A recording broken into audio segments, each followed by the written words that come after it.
There's a small muscle deep in your calf called the soleus that can pull glucose straight out of your blood without you ever leaving your chair. In one study, keeping it gently working cut the blood sugar spike after a meal by about 52%. That number gets thrown around a lot and is almost always oversold. So here's what I'll actually do. Show you the move, how to do it so it actually works, and then tell you what that 52% really means, because the honest version is more useful than the headline. I'm John Wright, a metabolic health educator and board-certified acupuncturist. By the end, you'll know what your soleus is, why the window right after eating is when that matters most, and how to do the move without wasting your effort. And it starts with timing, because get that part wrong and the muscle barely matters. Here's something most people never get told. When it comes to blunting a blood sugar spike, when you move matters as much as whether you move. When you eat carbohydrates, your body breaks them down into glucose, and that glucose floods into your bloodstream, usually within about an hour to 90 minutes after a meal. Your blood sugar then peaks, and that rising window, the hours after you eat, is the moment your body is deciding what to do with all that incoming sugar. Normally, to move glucose out of your blood and into the cell, your body needs insulin. Think of insulin as a key that unlocks the door on the cell so the glucose can go inside. But a working muscle has a second door, one that opens without the key. When a muscle contracts, it pulls glucose straight out of your bloodstream on its own, with very little insulin involved.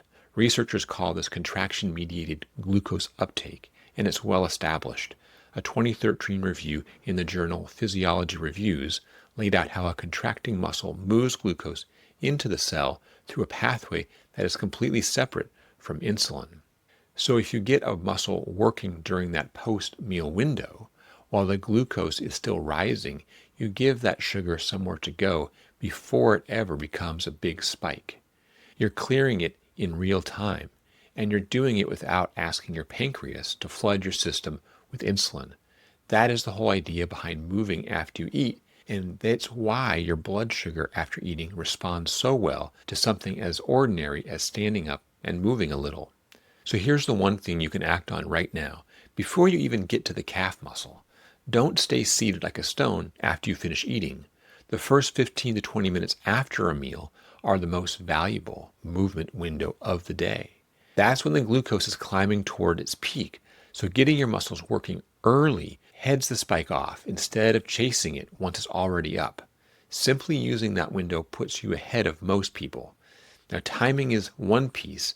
The other piece is which movements to reach for and how they sit together the rest of your day, your first meal, your afternoon, your evening, because that daily structure is what actually moves the numbers over time. If that surprised you, that with blood sugar, when you move matters as much as whether you move, you'll like the free blood sugar balance checklist. It's 7 simple daily habits built around that same idea of working with your body's rhythm, and moving after meals is one of them. You'll find it linked below whenever you want to take a look. But knowing the window only gets you halfway, because not every muscle is equally good at this job. One of them is in a class of its own, and it happens to be one almost nobody's heard of. On the back of your lower leg, you've got 2 main calf muscles stacked together. The one you can see, the bulge that pops when you rise onto your toes, is the gastrocnemius. Underneath it sits a smaller, deeper muscle called the soleus. You can't really see it in the mirror, and most days you don't even feel it working, but it's holding you upright every moment you stand. The soleus is built differently from almost every other muscle you have. It's made mostly of slow endurance fibers, the kind that keep contracting for hours without getting tired. And here's the part that matters for blood sugar. Instead of running mostly on its own stored sugar, the way your thighs do during a hard set of squats, the soleus prefers to pull glucose and fat straight from your bloodstream. That's exactly the trait you want in a muscle you're using to clear sugar. It can keep doing it gently for a long time without burning out. This is what researchers at the University of Houston put to the test. In a 2022 study published in the journal iScience, they had people do a specific seated movement that keeps the soleus quietly working, then measured what happened after a glucose drink. What they found about the soleus muscle and glucose was striking. The spike in blood sugar dropped by up to 52%, and the amount of insulin the body needed fell by around 60%. One small muscle working away while the person appears like they're just sitting in a chair did a large share of the job that normally falls to your pancreas. So the headline is real. A muscle you didn't know you had can take a serious bite out of your after-meal spike while you sit. But before you go all in on it, two things decide whether it works for you. First, whether you're doing the move right, because most people aren't. And second, what that 52% actually means once you leave the lab. Let's take the move first. Sit down with both feet flat on the floor, roughly under your knees. Keep the balls of your feet and your toes planted. Now, slowly lift your heels up as high as they'll comfortably go. Then lower them back down again. And that's it, up and down. You're going for a slow, deliberate rhythm, not a race. Here's where most people get it wrong. They bounce. They let the whole leg jackhammer up and down fast, the way your knee jiggles when you're restless. And they assume faster means more. It doesn't. When you bounce quickly like that, you're mostly using the springy tendon and the big surface calf muscle to fling the leg around. And the soleus, the muscle you're actually trying to reach, barely engages. The move should feel like it's coming from deep in your calf, a controlled squeeze at the top, not a rattle from your thigh. Slow it right down until you can feel that deep calf muscle doing the lifting. If your foot is a blur, you're going too fast. The other thing people get wrong is how long. In the Houston study, this was not a quick 30-second twitch. The soleus was kept working steadily for a sustained stretch, well over an hour. So a handful of heel raises isn't going to reproduce those numbers. Think of it less as an exercise you knock out and more as something you keep gently ticking over and over while you're sitting anyway, at your desk, on a call, watching something in the evening.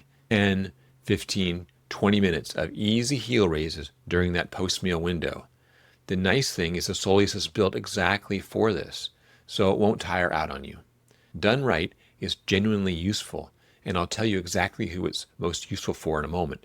Because that 52%, the number that's been bandied about quite a bit recently, needs some honesty around it. That's next, and it's the part that changes how you should actually use this. Here's the part almost nobody mentions. That 52% came from a lab. The people in the study weren't eating a normal plate of food. They drank a pure glucose solution, which spikes blood sugar harder and cleaner than a real mixed meal does. And as I said, they kept the soleus working steadily for hours, not for 2 minutes between emails. So the number is real, but it describes close to ideal lab conditions. In your actual kitchen, after an actual dinner, doing this for a realistic amount of time, expect a meaningful dent, not a guaranteed halving. And a meaningful dent, repeated meal after meal, is still very much worth having. This is also where it helps to be clear about who this move is really for. It earns its keep most for two groups. The first is anyone who sits for long stretches and genuinely can't get up and walk, at a desk job, on a long flight, recovering from an illness or an injury. For them, a gentle heel raise is a real upgrade over sitting perfectly still. The second is older adults. From around your 40s on, you slowly start losing muscle, a process called sarcopenia, and less muscle means less capacity to soak up glucose. Keeping the muscle you have working and holding on to it matters a little more every year. If that's you, this small lever pays off more than it does for someone in their 20s. And here's the honest reframe. If one small muscle can do this much, think about what happens when you use more of them. A walk after a meal brings in your calves, your thighs, your glutes, and your core all at once, which is many times more muscle pulling sugar out of your blood. The research points the same way. In a 2016 study in the journal Diabetologia, Andrew Reynolds and his colleagues found that people with type 2 diabetes who walk for just 10 minutes after each meal had lower blood sugar than when they did one longer 30-minute walk at another time of day, and most of that benefit came after the evening meal. Same lesson as the soleus, scaled up. Move the muscle in that time window, and the size of the effect tracks how much muscle you bring. So the soleus move isn't the magic fix. It's one small, honest lever. The real change comes from stacking a few of these simple habits together. Moving after meals, yes, but also how you build your first meal, how you steady the afternoon, how you protect your sleep, because those everyday choices are what move your numbers over weeks and months. I pulled a handful of habits with the best results for effort ratio into one short checklist, so you're not left guessing which small habits are actually worth your time. So if the soleus move is one small lever, the checklist is the rest of the set. That's what the blood sugar balance checklist is, the daily habits that move your blood sugar the most for the least effort. This video showed you why moving that post-meal window works. The checklist is the part that tells you what to actually do day to day, so those small wins start stacking up. It's free, and the link is in the description below. But there's one more layer here, and it's the part I find most interesting, because the idea that your legs are a kind of metabolic engine isn't new at all. Older traditions arrived at the practical version of this centuries before anyone could measure a glucose curve. In the traditional clinical knowledge I trained in, blood sugar trouble was tied to the body's digestive and energetic systems, and the exercises used to support them leaned heavily on the legs. Slow, low, weight-shifting movements, gentle rises onto the toes, steady, sustained work in the lower body. At the time, the explanation was about circulation and flow. Now we can see what was likely happening underneath. Those slow, sustained leg movements are exactly the kind of low-intensity muscle work that keeps clearing glucose without spiking your stress hormones or wearing you out.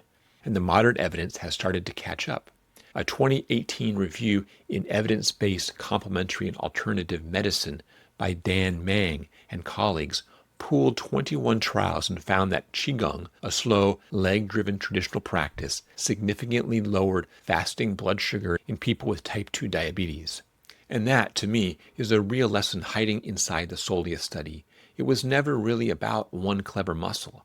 It's that our bodies are built to use our muscles gently and often, not to sit still for 12 hours and then make it up for it with one hard workout.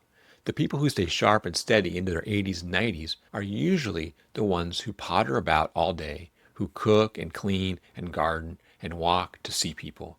Little bits of movement constantly. The soleus move is just the smallest, most convenient doorway into that bigger habit. So use it for what it is, a quiet, easy way to keep a muscle working when you'd otherwise be sitting still in the window right after you eat. Stack it with a short walk when you can, and let it be one small piece of a day that stays gently active from start to finish. So to bring it together, the hour or so after you eat is your window to move, and the sooner you start the better, ideally in those first 15 minutes. A slow, controlled heel rise keeps your soleus quietly pulling glucose out of your blood while you sit, and doing it right means feeling it deep in the calf, not bouncing your leg. It's a small lever, honestly sized, and it works best stacked with a walk and a few steady daily habits.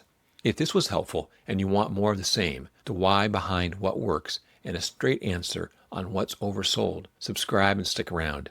And if you try the heel raises after dinner tonight, tell me in the comments whether you can actually feel that deep calf muscle working.